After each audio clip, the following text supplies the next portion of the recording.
전도서 5장 4절부터 7절까지입니다. 내가 하나님께 서원하였거든 갚기를 더디게 하지 말라. 하나님은 우매한 자들을 기뻐하지 아니하시나니 서원한 것을 갚으라.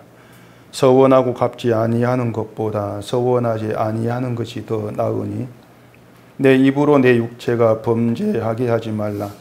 사자 앞에서 내가 서원하는 것이 실수라고 말하지 말라. 어찌 하나님께서 내 목소리로 말미암아 진노하사 내 손으로 한 것을 멸하시게 하랴. 꿈이 많으면 헛된 일들이 많아지고 말이 많아도 그러하니 오직 너는 하나님을 경외할지니라. 아멘. 기도하겠습니다.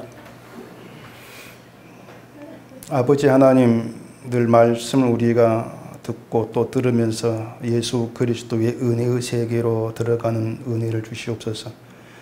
우리가 어떠한 복 가운데 있는가를 늘 깨달아 알게 하시고 이 세상에 치우쳐서 우리 하나님께서 베푸신 그 놀라우신 은혜를 잃어버리지 않는 저희가 되도록 이 시간도 말씀에 온전히 붙들리게 하시옵소서. 예수님 이름으로 기도합니다. 아멘. 사람에게는 그 선입견이라는 게 있습니다. 어떤 사람이나 또 문제에 대해서 잘 알지도 못하는데 저건 저럴 거다, 이건 이럴 거다, 이렇게 자기 생각과 자기 결론을 미리 가지고서 뭔가를 이제 바라보는, 그게 선입견이라고 하죠. 근데 이 선입견이라고 하는 것이 우리가 성경을 이제 보는 데 있어서도 문제가 되고 아주 큰 걸림돌이 된다는 걸 좀 생각을 해야 됩니다. 뭐냐면 이 성경을 볼 때에 하나님께서 무엇을 말씀하시는가, 이렇게 내가 아는 바가 없이 온전히 말씀으로부터 시작하는 거, 이게 필요한 것인데 이미 성경 보면서 이건 이럴 거고 저건 저럴 거다, 자기 생각과 또 자기 결론이 있는 그런 상태에서 성경을 이제 보고 또 이해를 하려고 해버리는 것입니다. 근데 그렇게 되다 보니까는 이 성경 내용들이 자꾸 내 생각에 이제 맞춰가면서 해석을 하는 그런 결과를 또 초래하게 되어지거든요. 제가 그 지난 화요일 날 그 천안에 있는 신학원에 다녀왔습니다. 강도사 고시가 있어가지고 다녀왔는데 제가 맡은 과목이 지난번과 똑같이 이제 논문이에요.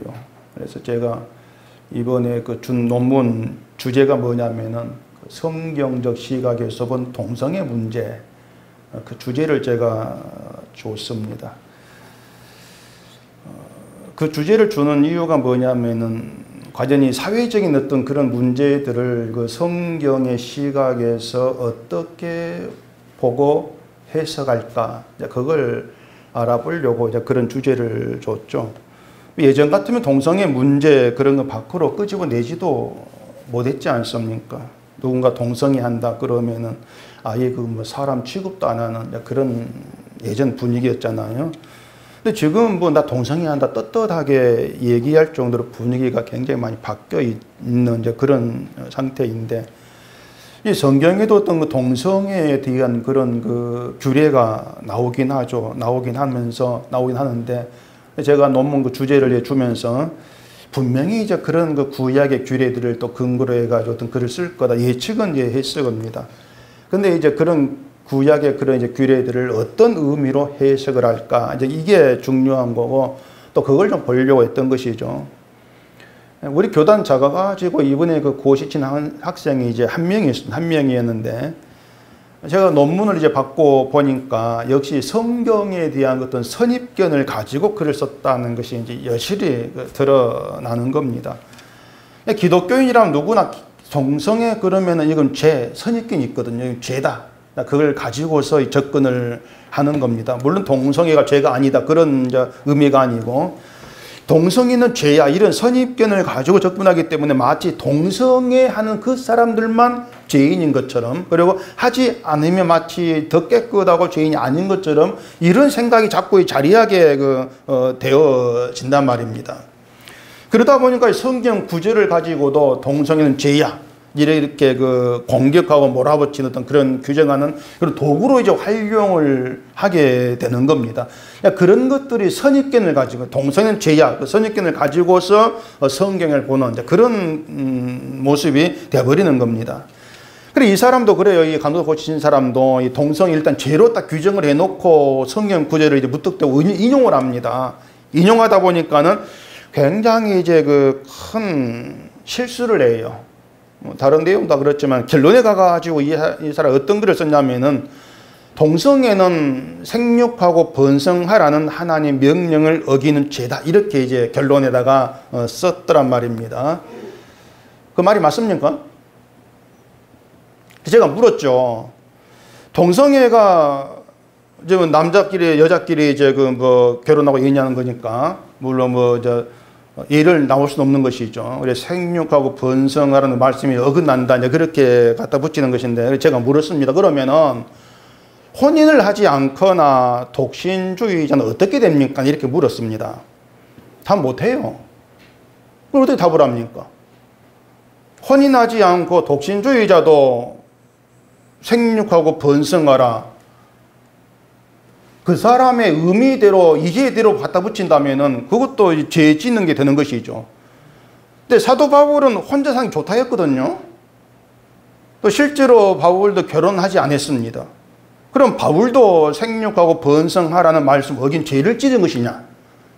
물으니까 이제 답을 못 하는 것이죠. 그래서 선입견을 가지고 글을 쓰다 보니까 자신 역시도 하나님 앞에 나와 있는 입장이다. 인간으로. 그걸 미처 생각지를 못하는 거예요. 나도 하나님께 나와서 심판받는 그런 존재. 동성애자도 하나님 앞에 있는 것이고 나 또한 하나님 앞에 있는 입장이다. 그걸 놓쳐버리는 겁니다. 그래 그 사람 논문 빵점이에요. 그래도 다른 과목을 다 잘 봤다고 이제 그래서 기회를 한번 더 주려고 다시 써내라고 이제 하긴 했는데 어떻게 고쳐낼지는 제가 모르겠습니다. 문제가 뭐냐면은요, 이 성경을 가지고 글을 쓴단 말입니다. 성경 가지고 글을 쓰는데 이 자기의 글이, 내가 쓴 글이 성경의 다른 내용을 공격해 버리는 그런 입장이 돼버린다는 걸 생각지를 못하는 거예요. 이런 것들이 굉장히 큰 실수를 하는 것들이에요. 이것은 뭐냐면 성경을 알고 모르고 이런 문제가 아니고 내 말을 하는데, 내 얘기를 하는 데에만 신경을 쓰고 있기 때문에 아예 다른 성경 내용, 하나님께서 또 다른 데에 어떻게 말씀했는가 이걸 생각조차 안 해버리는 것입니다. 그래 말씀드린 것처럼 동성애가 생육하고 번성하라는 이런 말씀을 이제 어긴 거 이렇게 주장을 해버리면서 거기에 또 부딪히는 사회적 현상이 많이 있거든요. 이것도 놓쳐버리는 것이죠. 그런 생각들을 왜 못하는지를 못하겠어요. 앞으로 목사 돼가지고 설교하고 이럴 사람인데 왜 그런 생각들을 하지를 못할까? 요즘 결혼을 해도 아이를 낳지 않겠다는 그런 사람도 많이 있고요. 아이를 낳아도 하나만 낳으려고 하지 않습니까? 이건 지금 기독교인 비기독교인 가리지 않고 나타나는 사회적 현상이에요. 사회적 현상이죠. 그런 현상들을 놓고 본다면은 이 동성애가 생육하고 번성하라는 말씀을 어긴 것 이렇게 연결시켜 버린다면 결국 그런 사회적 현상과도 부딪힌단 말입니다. 그런 생각들을 자꾸 안 하는 거예요. 근데 이것이 고시치는 한 분만의 그런 문제가 아니고요. 사실 기독교 전체 문제라고 해도 과언은 아닌 겁니다. 목사들도 이런 수준에 벗어나지를 못해요. 설교한 사람들이. 그러다 보니까 오늘 본문 같은 내용도 이제 그대로 가져다가 막 갖다 붙이고 적용시켜 버리는 또 그런 아주 큰 실수를 많이들 범하고 있는 거죠. 오늘 보면 4절 보십시다. 내가 하나님께 서원하였거든 갚기를 더디게 하지 말라. 하나님은 우매한 자들을 기뻐하지 아니하시나니 서원한 것을 갚으라. 서원하고 갚지 아니하는 것보다 서원하지 아니하는 것이 더 나으니 이렇게 얘기를 합니다. 하나님 앞에서 서원을 했으면 맹세죠. 서원을 했으면 서원한 대로 반드시 지켜야 되고, 또 지키지 못할 서원은 아예 하지도 않는 게 낫다. 그 얘기를 하고 있지 않습니까? 서원을 했는데 서원한 대로 하지 않으면 범죄한 거. 이걸 또 그렇게 본단 말이에요. 내가 하나님께 맹세를 했어. 근데 맹세를 안 지켜? 그건 하나님 진노를 사는 거야. 그래서 함부로 서원하지 마세요. 이런 얘기도 심심찮게 들을 수가 있다는 얘기입니다. 그러다 보니까 이 서원에 대한 결론이 함부로 하지 말되 했다면 반드시 지켜야 된다. 이렇게 결론을 자꾸 내리는 거예요. 이것이 아마 그 기독교인들이 이해하고 있는 그 서원에 대한 내용이 아닐까 싶습니다. 사람을 상대로 서원을 했다 해도 지켜야 되는데, 하물며 하나님께 서원을 했다면은 당연히 지켜야 된다. 그게 상식처럼 그렇게 이제 세워져 있는 거죠. 그러다 보니까 서원한 걸 지키지 않는 건 죄야. 이런 선입견이 또 있게 되어지는 거예요. 그런 선입견을 갖고 있다 보니까는 자기가 하나님께 어떤 한 말이나 약속, 맹세 이러한 것들은 지켜야 되는 굴레가 이제 돼버린다는 얘기입니다. 가령 하나님 제가 하루에 성경을 10장씩 보겠습니다. 결심했다가 하십시다. 이런 결심을 하기 전에는 성경 하루 10장을 보든 뭐 한 장도 보지 않아도 자유로워요. 내가 어떤 서운한 게 없으니까. 근데 10장 보겠습니다. 이렇게 한 순간부터 이게 굴레가 되고 거기에 이제 매이게 되는 거예요. 10장을 보면은 야, 내가 오늘 하나님께 서운한 걸 내가 지켰어. 뭔가 마음이 뿌듯해지고 편안해지는 그런 느낌이 있죠. 서운한 지켰다는 것 때문에. 근데 10장에서 한 장이라도 부족하게 보지를 못하면 내가 서원을 못 지켰구나. 그러면서 어떤 하나님도 나에게 진노하지 아니할까 찜찜한 그런 마음이 있을 수밖에 없다는 것입니다. 그래서 저에게도 전화한 분들 가운데에 제가 하나님 앞에 약속을 한 게 있는데 그 약속을 지켜야 됩니까? 그런 상담을 한 사람들이 좀 있어요. 그게 뭔가 제가 알죠. 약속을 하게 해놓고 변덕이 생긴 거예요. 변덕이. 그래서 성경적으로 빠져날 구멍을 이제 찾으려고 전화를 거는 겁니다. 성경적으로 안 지켜도 됩니다. 그런 말 듣고 싶어가지고 제가 모릅니까? 뻔히 알지. 눈치를 제가 잘 채요. 어떤 전화할 때예요. 그래서 약속한 것을 지켜야 됩니까? 이렇게 저한테 묻는 것은 지키기 싫다는 것입니다. 이렇게 해놓고 지키기 싫다는 건 뭔가 내가 아까운 것이 있다는 생각이 있기 때문입니다. 그게 죄입니다. 이렇게 말했죠. 서원을 지키다 안 지키면 죄가 돼버리는 거예요. 이게 무엇보다 뭐냐면은요. 서원에 대해서 이 사람들이 자꾸 생각지를 못한 게 뭐냐면 그 인간이라는 그 존재. 인간이라는 존재가 하나님 앞에서 뭐 약속이니 서원이니 맹세니 이런 걸 주제가 못 된다는 겁니다. 주제가 못 돼요, 정말.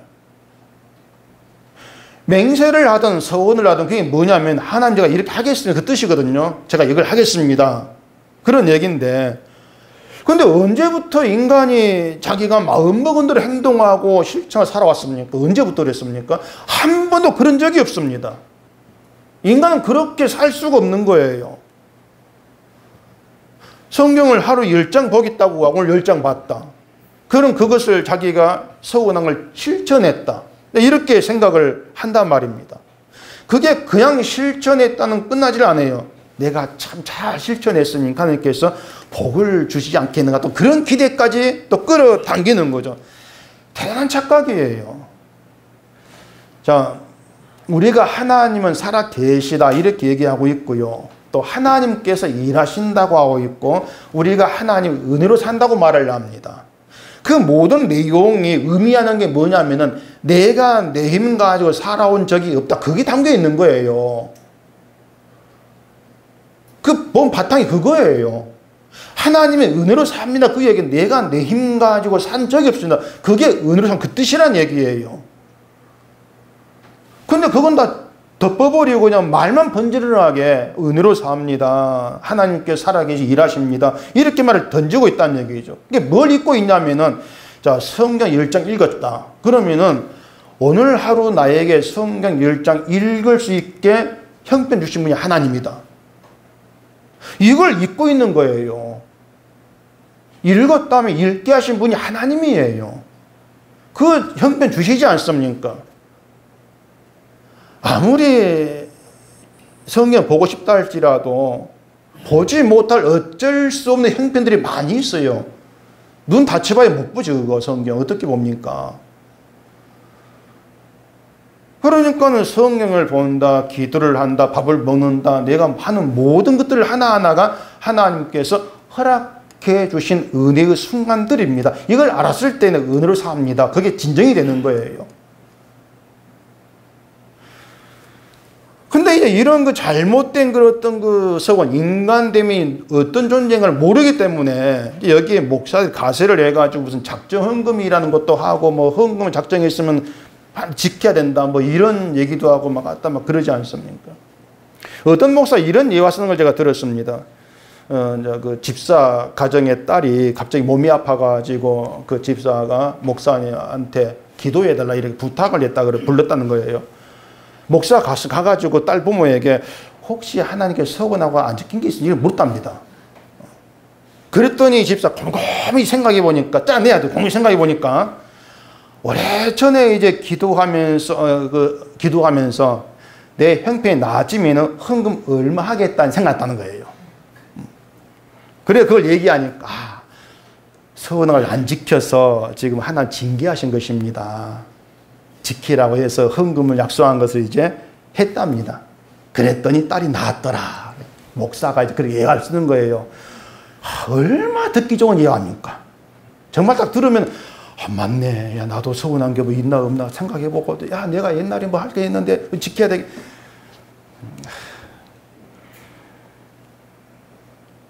어떤 그런 것들이요. 어느 한두 사람의 문제가 아니고 인터넷 들어가면은 부지기수로 그런 문제 나옵니다. 재미있어요. 들어가 찾아보면은 이런 목사 있고 저런 목사 있고 별 목사 다 있습니다.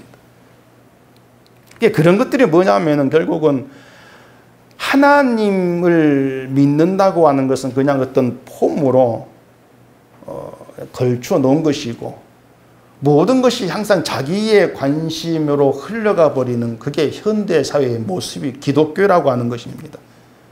믿음이라고 하는 것이 뭐냐면은요, 내가 작정한 대로 헌금했더니 나았다. 그게 믿음이 아니고요. 내가 헌금한 거 상관없이 하나님 낫게 했지. 그거거든요. 그래 돼야 하나님 바라보고 있는 거예요. 근데 이런 믿음을 찾아보기 힘든 세대가 돼버린 거예요. 지금의 세대가. 사무엘하 12장에 보면은 그 하나님이 나단 선지자를 다윗에게 이제 보내는 내용이 나옵니다. 이때 다윗이 밧세바를 범하고 우리를 죽였던 그 뒤에 그런 일이죠. 나단이 찾아와가지고 한 가지 얘기를 했지 않습니까? 자, 성에 두 사람이 있는 하늘의 부자, 한 사람은 가난한 사람이다. 부자는 양과 소가 되게 많고 가난한 사람은 그 이제 작은 암양 새끼 딱 한 마리뿐이다. 근데 부자 집에 손님이 왔어요. 손님이 왔는데 부자가 자기가 아까워가지고 가난한 한 마리 그 암양을 잡아다가 대접을 했다. 이렇게 얘기를 하니까 다윗이 막 노하면서 나단에게 한 말이 있습니다. 그게 이제 사무엘하 12장에 나옵니다. 한번 보십시다. 사무엘하 12장 5절. 다윗이 그 사람으로 말미암아 노하였다. 나단에게 이르되 여호와의 살아 계심을 두고 맹세하노니 이 일을 행한 그 사람은 마땅히 죽을 자라. 그가 불쌍히 여기지 아니하고 이런 일을 행하였으니 그 양새끼를 4배나 갚아 주어야 하리라 한지라. 다윗이 맹세까지 합니다. 맹세까지 하면서 반드시 죽는다. 자, 맹세까지 했으면은 그 나단 이야기 장본이 누굽니까? 다윗이잖아요. 다윗 장본인이에요. 그럼 다윗이 맹세까지 다윗이 죽어야 돼요. 근데 하나님은 다윗을 죽이지 않고 회개한 다윗 죄를 오히려 용서합니다. 그게 뒤에 그 13절에 나오죠. 다윗이 나단에게 이르되 내가 여호와께 죄를 범하였노라 하며 나단이 다윗에게 말하되 여호와께서도 당신의 죄를 사하셨나니 당신이 죽지 아니하려니와. 다윗이 하나님의 살아 계심을 두고 맹세할 때에 다윗이 알고 있던 하나님이 어떤 분이냐면은 죄를 범하면 죽이는 하나님, 그렇게 알고 있는 거예요. 죄를 범하면 죽인다. 하나님의 율법을 따라서 죽일 자를 죽이는 것이 살아계신 하나님 하시는 일, 이렇게 다윗은 알고 있다는 얘기입니다. 그렇기 때문에 맹세한 거예요. 그 악한 놈 하는 게 죽일 것이다. 맹세까지 한 거예요. 근데 그 악한 그 사람이 자기라는 걸 보지를 못하는 거죠. 다윗 자신이라는 것을. 만약 나단이 말한 그 부자 얘기가 자신 얘기라는 걸 알았다면 마땅히 죽는다 이런 맹세를 하겠습니까? 못하는 거죠. 결국 다윗의 그 맹세라고 하는 것은 하나님 앞에서 내가 죽어야 될 죄의 천재라고 하는 거 보지 못한 가운데 나온 위선이었던 거예요. 우리가 하나님 앞에서 서운한다는 거 다르지가 않는 겁니다. 자, 하나님이 누구신가? 하나님이 누구시고 또 내가 누구냐? 여호와 하나님 그 앞에서 내가 어떤 존재인가? 이걸 보지 못하기 때문에 그것이 서원이라 하더란 얘기입니다. 맹세라고 하는 것을. 지금 서원을 했다 할지라도 나중 가면 많이 바뀐 변덕쟁이 인간이란 나라는 걸 보지를 못하는 거예요. 그래서 인간이 서원을 냈다. 서원했다는 자체가 뭐냐면 그건 도무지 자기가 어떤 존재인가를 모르는 무지한 자다. 우미자다. 그 증거일 수밖에 없다는 거예요. 다윗이 양새끼를 4배나 갚아줘야 하는 게 율법입니다. 율법대로 이제 4배를 갚아주게 되어 있죠.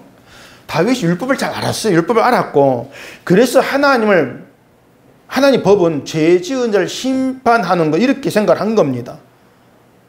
근데 하나님이 그런 분이었다면은 다윗 자신이 내가 죽임을 당했어야 돼. 이걸 몰랐던 거란 얘기예요. 그렇게 다윗이 율법을 생각했다면은 결국 율법에 따라서 내가 밭에 범했고 우리가 죽였고 이걸 알았어야 되지 않습니까? 그 죄라고 하는 것을. 근데 잘 알았던 율법으로도 자기 죄를 못 보는 겁니다. 자기는 보지 못하고 나단의 말을 들으면서 남의 죄만 보는 거예요. 아, 그놈 남의 죄를 보는 거예요. 그러니까 이러한 다윗의 모습이 우리와 다르지가 똑같은 모습이라는 거. 그걸 우리가 자꾸 눈치를 채한단 말입니다. 그래서 인간이라는 게 어떤 서원을 했건 어떤 실천했든지 간에 하나님 앞에서는요 절대로 정당해질 수 없는 존재라는 사실이에요. 서원을 하고 실천했다 할지라도 오히려 그 내가 서원하고 실천했으면서 행위 문제를 따져 들어가면은 다윗 말처럼 죽임을 당해야 될 죄의 존재일 뿐이다. 서원을 실천해도 죽임을 당해야 될 존재다. 늘 그게 나에 대한 우리의 시각으로 늘 살아있어야 한단 말입니다. 사실 우리가요 우리 자신들을 돌아보게 되어지면은 정말 지금 내가 살아있다는 것조차도 염치 없다고 말할 수밖에 없을 정도의 죄로 가득한 인간이 우리입니다. 염치가 없이 살았단 말을 할 수가 없죠. 염치가 없어요. 근데 우리가 하나님께 나온다 그러잖아요. 하나님께 나아갑니다. 나온다고 하면서 도무지 우리를 보지를 않는 거예요. 그 이유 중에 이유 중에 하나가 뭐냐면은 자꾸 나 자신을 그 어떤 나의 행위 속에 자꾸 집어넣는 겁니다. 행위로 자꾸 감추는 거예요. 양파 껍질처럼 정말 많은 어떤 그 행위를 가지고 내 스스로 자꾸 둘러싸면서 나는 정당하다. 그러고 있는 거예요. 교회 잘 나오죠. 착하게 살죠. 남에게 욕 안 먹죠. 성격 좋죠. 선교하죠. 구제하죠. 봉사도 하죠. 이런 수많은 것들로 자기를 둘러싸매고 있기 때문에 내가 안 보이죠. 보지를 못하는 거예요. 그러니까 하나님께 나왔다는 게 몽땅 가짜가 되는 거죠. 왜냐하면 우리가 하나님께 나아간다고 하는 것은요 나를 둘러싸고 있는 그런 나의 정당함을 자꾸 이제 말해주고 있는 그런 내 껍질들, 위선들 이런 모든 것들을 깨부수고 벗겨버리는 게 말씀이에요. 골수를 찔러 쪼갠다고 하지 않습니까? 그게 진짜 하나님께 나와지는 거예요. 그러면서 하나님의 그 죄의 용서가 아니라면은 한순간도 살 가치가 없는 것이 나구나 이걸 알아간단 말입니다. 그게 있는 게 신자라니까요. 그렇게 자기를 알게 되어지면은요, 감히 서원이는 자체를 하지를 못해요.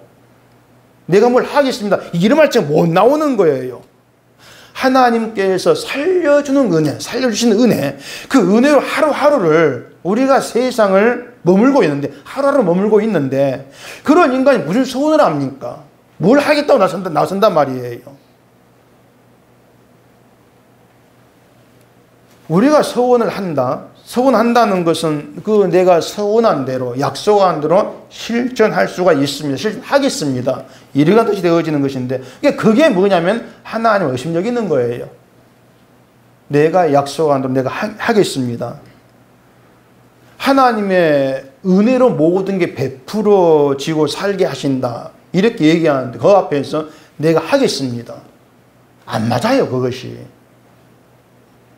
그러니까 내가 하겠습니다. 서원 자체가 내 결심과 내 의지로 하고자 하는 바를 내가 해낼 수가 있다. 이런 식이기 때문에 하나님의 은혜가 살게 한다는 그런 말은 가짜고 하나님을 의심여기는 그런 결과가 되어져 버린다는 얘기죠.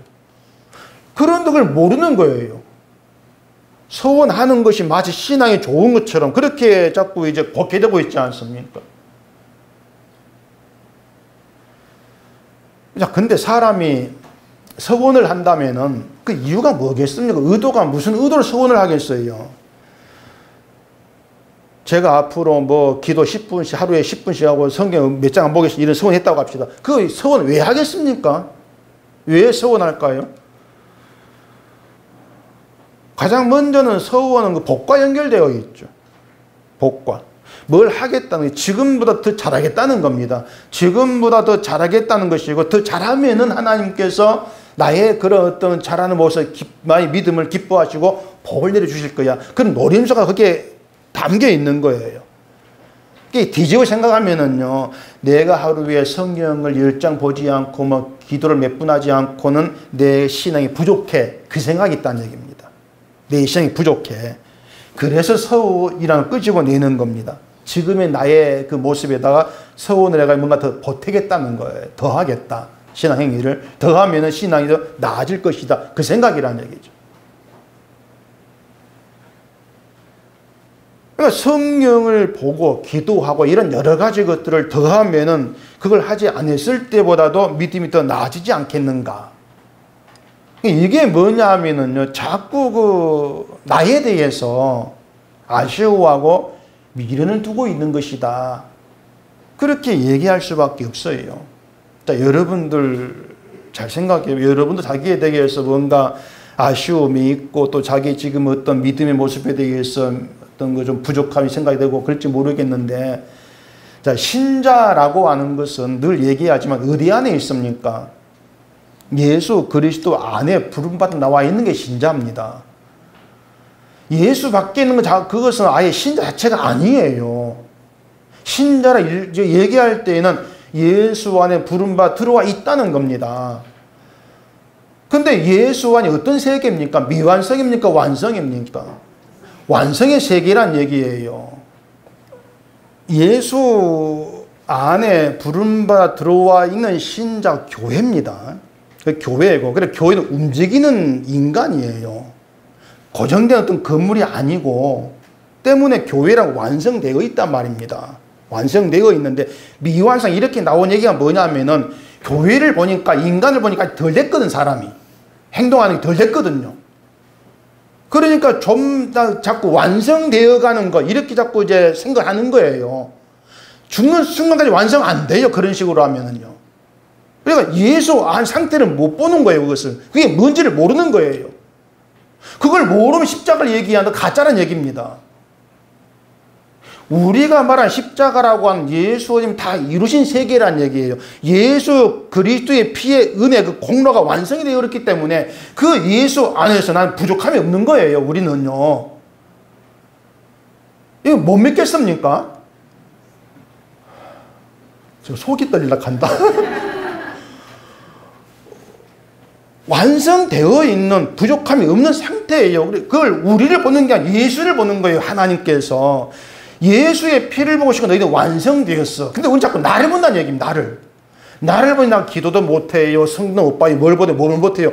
자꾸 이걸 끄집어내다 보니까 좀 더 뭐 보태야 내가 뭐 되겠다는 이런 계산이 자꾸 나와지는 거예요. 그러다 보니까 나에 대한 아쉬움이 있고 미련이 있는 것이죠. 그 상태로 계속 가는 거예요. 제가 분명히 말하지만 그건 예수 모르는 겁니다. 자기가 어떤 세계 완성에 들어왔 자체를 모르는 거예요. 그건 자유가 없어요. 거기에는요. 늘 더 보태야 되니까 무슨 자유가 있습니까? 예수를 보는 게 자유거든요.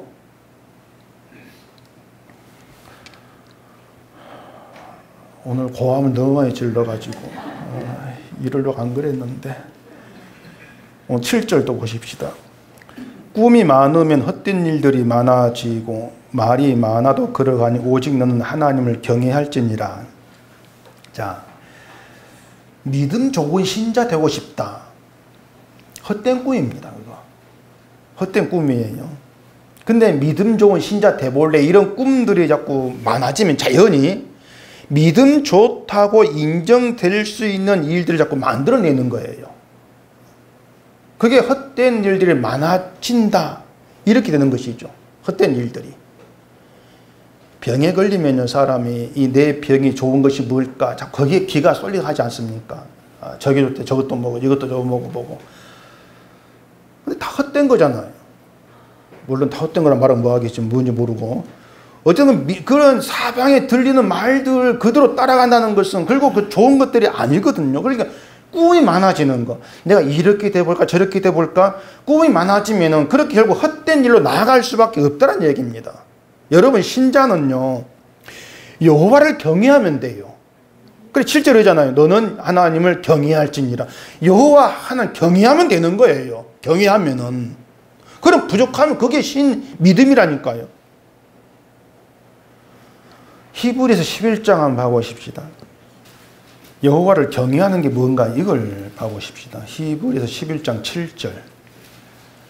믿음으로 노아는 아직 보이지 않는 일에 경고하심을 받아 경외함으로 방주를 준비하여 그 집을 구원하였으니 이로 말미암아 세상을 정죄하고 믿음을 따르는 의의 상속자가 되었느니라. 자, 노아가 하나님을 경외함으로 방주를 준비했다. 이렇게 얘기하는데 노아가 하나님을 경외한 것이 뭔가 하면은요. 아직 있지도 않은 일에 대한 경고를 현실로 받은 거예요. 있지도 않은 일에 대한 경고를 현실로. 그래서 어떤 그 심판, 홍수 그런 징조도 없는데 방주를 준비하거든요. 세상은 보이는 걸 따라갑니다. 보이지 않는 건 무시합니다. 근데 성경은 보이지 않는 세계를 얘기합니다. 보이는 세계가 아니고 오전에 바울의 말도 보이지 않는 세계에 대한 증거지 않습니까? 믿음이라고 하는 것은 보이지 않는 세계를 믿는 것인데 이 세상은 보이지 않는 것을 무시를 하더란 얘기예요. 그러다 보니까 하나님의 용서랄지 하나님의 궁일할지 하나님의 생명이랄지 이런 거에 대해서는 시큰둥해 버린다는 얘기입니다. 우리가 구원에 대해 말할 때에도 예수님이 십자가에서 우리 죄를 대신해 죽으심으로 우리가 하나님께 나아갑니다. 자, 이렇게 얘기할 수가 있습니다. 이게 우리 구원의 내막이거든요. 근데 이러한 구원에 어느 것 하나도 보이는 것으로 확인되어지는 게 없습니다. 아무것도 없는 거예요. 예수님이 우리 죄를 대해 십자가 죽었습니다. 우리는 그 십자가에 공로하는 게 나아갑니다. 어떻게 보일 수 있겠습니까? 확인 어떻게 되는 거예요? 아무것도 안 돼요. 그래서 어떻게 설명하기도 힘들어요, 그것을. 아예 설명이 안 돼요. 피를 쓰고 설명해봐야 보여봐. 이러면 맥 빠집니다. 입을 다물 수밖에 없는 거예요. 보이지 않는 걸 열심히 얘기를 해줬는데 보여줘봐. 어떻게 할 도리가 없는 것이죠. 그래서 구원을 보이지 않는 것으로 말하기보다도 사람들이 차라리 구원을 좀 보이는 것에 대치를 해버린 거죠. 주일 잘 지키십시오. 열심히 신앙생활 하십시오. 그럼 구원됩니다. 보이는 것으로 바꿔버리는 거예요. 그걸 더 좋아하니까. 그러다 보니까 이 사람들이 자기 신앙도 보이는 것으로 확인하려고 하더란 얘기입니다. 보이는 걸 가지고. 그러다 보니까 지금의 자신이 남들에 비해서 좀 뒤처진 것처럼 보이면 거기에다 뭔가 자꾸 보충하려고 하는 그런 시도를 하게 될 수밖에 없는 거예요. 그래서 성경 보겠습니다. 기도하겠습니다. 이런 소원이 나오는 거예요. 그런 것으로 믿음 좋은 사람이 되보겠다는 거. 보이는 걸 통해서. 그게 허무한 꿈, 헛된 꿈에 지나지를 않다는 얘기입니다. 꿈이라고 하는 건 현실이 아니거든요. 어떤 꿈을 꿨다 할지라 깨고 나면 사라지고 없습니다. 그래서 믿음 좋은 사람 되겠다. 이게 현실이 아니에요. 하나님 일하신다 아니고 그러다 보니 그 생각 자체가 꿈인 것이죠. 그런 꿈 때문에 헛된 일이 많아지더라. 예를 들면 성경 보는 것 자체는 헛된 일이 아닙니다. 그런데 성경 많이 보면 내가 믿음이 더 좋아지겠지. 그게 헛된 일이 되어버린 거예요. 왜냐하면 성경 본다고 왜 좋아지는 믿음은 없어요. 다시 말하는 신자는 하나님을 경외하면 됩니다. 그것도 우리가 하나님 경외하자고 마음 먹어서 되는 것이 아니고 성령이 오셔서 보이는 것들 헛된 것 이걸 알게 하시고 보이지 않는 것에 소망을 두게 하셨을 때 하는 경외가 되는 거예요. 그러니까 뭘 어떻게 하겠다고 하지 마시고요. 하지 마시고 정말 조용히 하나님이 우리에게 예수를 보내서 하신 일, 이루신 일, 그것을 말씀을 통해서 보고 또 보고 바라보시면 돼요. 하나님 하신 일. 근데 그걸 모르기 때문에 자꾸 내가 보이는 것으로 자랑거리를 삼고 싶어 한다는 얘기입니다. 목사는 내가 목사란 우월감으로 자꾸 우월감 삼고 싶어 하는 것이고 뭔가 한다고 한 사람들은 내가 하는 걸 자랑거리 삼으려고 하는 것이고 그래 오전에 라면 국물 따라 버린 그 얘기처럼 그런 것들은 다 따라 버려야 될 그것들밖에 안 됩니다. 다시 정리하십시다. 하나님을 경외하라고 하는 건 무언가를 하라 뜻이 아니라겠습니다. 보이는 것이 있어야 안심을 하고 보이는 걸 의지하려고 하는 사람 습성이 자꾸 신앙의 모든 것을 보이는 것 대체하려고 한다는 그게 인간성이라는 것부터 여러분이 아셔야 돼요. 그러다 보니까 하나님 경외하는 것은 내게 달렸다는 또 그런 생각을 하거든요. 어떤 사람을 예배 드릴 때에 졸면 하나님 경외하지 않는 거 또 그런 생각도 한단 말이에요. 또 깨끗하고 좋은 옷 입고 예배에 오는 것이 하나님 경외하는 거 이런 생각도 하고 말이죠. 근데 그런 것들이 오히려 하나님을 의심여기는 것들이다. 하나님은 예수의 그 피로 죄인인 우리를 거룩하게 이미 하셨는데 이루셨는데 사람이 우리가 그 거룩하게 하셨다는 걸 믿지를 못하고 자꾸 다른 걸 더해가지고 서워 일한 것까지 하면서 나를 깨끗게 하려고 하는 이런 것들이 하나님을 의심여기는 것이다. 그 점이 우리에게 좀 깊이 다가와주셔야 돼요. 그래서 하나님을 경외한다는 얘기는 나로서는 안 되는 일이 하나님이 다 이루셨습니다. 이걸 믿는 게 경외예요. 보이지 않는 일인데 하나님께서 다 이루었습니다. 그 앞에서 내가 할 일은 없습니다. 그겁니다. 서원했거든 갚기를 더디게 하지 말라. 이 말이 뭐냐 빨리 갚아 이 뜻이 아니고요. 네가 말한 대로 한번 해봐라 그겁니다. 한번 해봐 그거예요. 네가 서원한 대로 해봐라. 네가 말한 대로 한다고 해서 되어질 일이 뭐가 있어. 한번 해봐 그 뜻이에요. 세상을 하나님이 다스리시고 우리 인생도 하나님이 주관하고 끌어가시는데 그 앞에서 뭘 하겠다는 거 이건 가당치가 않은 일입니다. 잘 생각해 보세요. 정말 가당치가 않은 일이에요. 우리가 살면서 경험하는 게 그거예요.